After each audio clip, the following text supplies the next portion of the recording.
नमस्कार, मी Laxmikant Ruikar. News and व्ह्यूजमध्ये आपल्या सर्वांचं स्वागत. लोकसभा निवडणुकीत मिळालेल्या निर्भेळ यशानंतर शरद पवार यांचं 7वे आसमानवर असलेला विजयरथ हा विधानसभा निवडणुकीत मात्र महायुतीच्या पाठीशी खंबीरपणे उभे राहत जनतेनं पार पाताळातच नेला.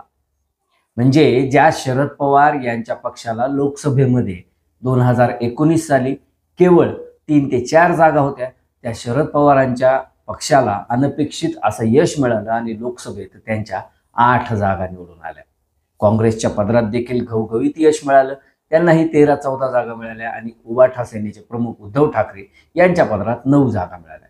एकूण 48 पैकी 31 जागा जिंकल्यामुळं महाविकास आघाडीचा जो काही विश्वास होता तो 7वे आसमानपर होता आणि असायलाही त्यात काय हरकत नव्हती.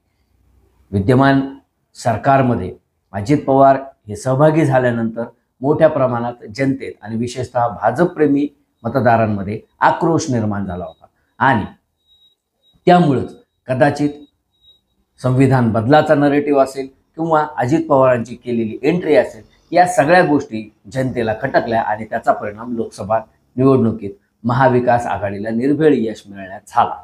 परंतु लोकसभा निवडणुकीनंतर अगदी हवेत असलेल्या महाविकास आघाडीच्या नेत्यांनी जनतेच्या मागण्यांकडे, जनतेच्या समस्यांकडे आणि जनतेला जी काही आश्वासनं द्यायची आहेत त्याकडे फारसं गांभीर्यानं पाहिलंच नाही आणि त्याच्यामुळं व्हायचा तोच परिणाम झाला. विधानसभेमध्ये महाविकास आघाडीचा निव्वळ सुपडा साफ झाला.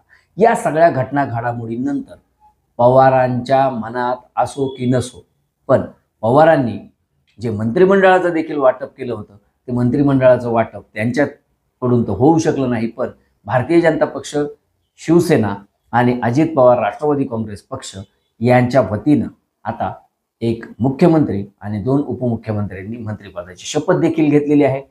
मंत्रिमंडळाचा विस्तार देखील होतो आहे. या सगळ्या घटना घडामोडींच्या पार्श्वभूमीमध्ये दिल्लीत कडाक्याची थंडी असताना देखील राजकीय वातावरण मात्र कमालीचं गरम झालेलं आहे. म्हणजे आज केंद्रामधलं भारतीय जनता पक्षाचं किंवा एनडीएचं जे सरकार आहे ते स्थिर सरकार आहे, त्याला सध्या तरी कुठलाही धोका नाहीये हे प्रत्यक्षदर्शी दिसतंय. तरी देखील कुठलीही रिस्क घ्यायची नाही, ही जी अमित शहा आणि नरेंद्र मोदी यांची स्ट्रॅटेजी आहे त्यानुसार त्यांनी महाराष्ट्रात पुन्हा एकदा ऑपरेशन लोटसचा प्रयोग करण्याचं ठरवलेलं दिसतंय आणि त्याच्यामुळंच शरद पवारांच्या घरी गाठीभेटींचा सिलसिला सुरू झालेला आहे. ज्या शरद पवारांच्या विरुद्ध बंड करून पुतणे अजित पवार हे 40 आमदारांना घेऊन बाहेर पडले, त्याच अजित पवारांनी विधानसभा निवडणुकीनंतर 12 डिसेंबर 2024 रोजी शरद पवार या आपल्या काकांच्या वाढदिवसाचं निमित्त साधत दिल्लीतील त्यांच्या निवासस्थानी जाऊन त्यांचं अभिष्टचिंतन केलं. केवळ अभिष्टचिंतनासाठी ही भेट होती. राज्याचं मंत्रिमंडळ कधी होणार आहे, कशा पद्धतीने कारभार सुरू होणार आहे, शेतकऱ्यांचे प्रश्न कधी सोडवले जाणार आहेत, या विषयावर चर्चा झाल्याचं अजित पवारांनी सांगितलं. पण संजय राऊत जे शिवसेना उबाठा सेनेचे प्रमुख आहेत आणि ते प्रवक्ते आहेत, त्यांनी जो एक घणाघाती आरोप केला आहे किंवा त्यांनी जी एक मीडियाला ब्रेकिंग न्यूज दिलेली आहे त्याचा विचार जर का केला तर अजित पवारांवर अमित शहानी ही जबाबदारी सोपवली की राष्ट्रवादी काँग्रेस शरद पवार गटाचे 5 खासदार सोबत घेऊन या आणि तुम्हाला केंद्रामध्ये मंत्रिपद मिळवा. कदाचित ही ऑफर ही संजय राऊत उलटी सांगत असतील. शरद पवारांकडून स्वतः हा प्रयत्न केला जाऊ शकतो, कारण शरद पवार हे त्यांच्या आयुष्यात सत्तेशिवाय राहूच शकत नाहीत हे वारंवार सिद्ध झालेलं आहे. यापूर्वी देखील शरद पवारांचा अगदी वसंतदादा पाटलांपासून ते 1999 राष्ट्रवादी काँग्रेसच्या स्थापनेपर्यंतचा इतिहास जर का पाहिला तर शरद पवार हे नेहमी बंड करतात आणि काही दिवसात ते बंड थंड होतं आणि ते सत्तेत सहभागी होतात. हा आजपर्यंत त्यांचा इतिहास आहे. त्यानुसारच शरद पवारांनीच ही नवी खेळी खेळली असण्याची शक्यता राजकीय विश्लेषक, राजकीय तज्ज्ञ व्यक्त करतायत. दिल्लीमध्ये सध्या ज्या घटना घडामोडी घडतायत, अमित शहा यांनी शरद पवारांची भेट घेतल्याच्या देखील बातम्या आल्या, परंतु भारतीय जनता पक्षाकडून ते सगळं वृत्त खोटं असल्याचं सांगितलं गेलं असलं तरी देखील कुठंतरी शरद पवारांसारखा एक अतिशय जुगाड लावणारा आणि महाराष्ट्रातला एक दिग्गज नेता हा जर का एनडीए मध्ये सहभागी झाला तर निश्चितपणे भारतीय जनता पक्ष आणि मोदीच्या सरकारला एक मजबूत असं स्थैर्य निर्माण होईल, स्थैर्य प्राप्त होईल.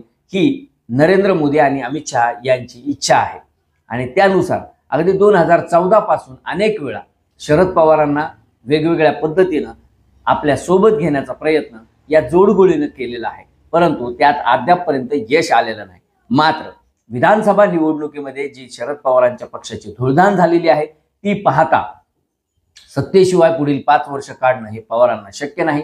त्यातच आपल्या समोर आपली मुलगी ही कुठंतरी सेटल झालेली देखील त्यांना पाहायची आहे आणि त्याच्यामुळे जानेवारी 2025 पर्यंत सुप्रिया सुळे या केंद्रात मंत्री होतील तर शरद पवारांचे जे 10 आमदार आणि 8 खासदार आहेत ते अजित पवार यांच्या नेतृत्वाखाली राष्ट्रवादी काँग्रेसमध्ये विलीन होतील आणि हे दोन्ही पक्ष काका पुतण्यांचे दोन्ही वेगवेगळे पक्ष हे एकमेकात विलीन होऊन पुन्हा एक राष्ट्रवादी काँग्रेस पक्ष हा एनडीए सोबत कायम राहील अशी चर्चा आज तरी दिल्लीच्या राजकीय वर्तुळात व्यक्त केली जात आहे.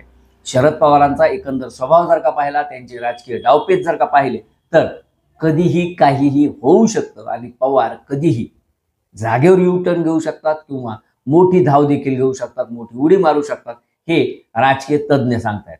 अशा परिस्थितीमध्ये महाराष्ट्रात 233 जागा घेऊन किंवा 237 जागा घेऊन विधानसभेमध्ये एक हाती सत्ता मिळवणाऱ्या महायुतीला शरद पवारांच्या येण्यामुळं मजबूती मिळणार की शरद पवारांच्या येण्यामुळं महायुतीची डोकेदुखी वाढणार हे येणारा काळच ठरवणार आहे. न्यूज अँड व्ह्यूजचे व्हिडिओ आवडत असल्यास लाईक करायला, शेअर करायला आणि न्यूज अँड व्ह्यूज या यूट्यूब चॅनलला सबस्क्राईब करायला विसरू नका. धन्यवाद.